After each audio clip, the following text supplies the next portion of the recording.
e-bike for sale. May kayon guys, gumatang e-bike. Dito lang sa NWOW, Philippines. Na?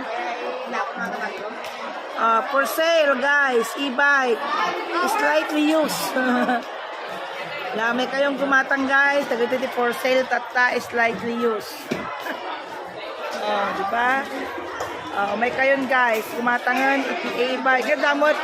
Adamot ko di ni model. Hi! Model ng e-bike guys, si Camille.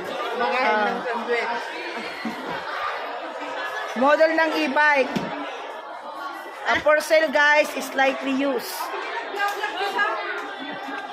Gala ko ang e-bike.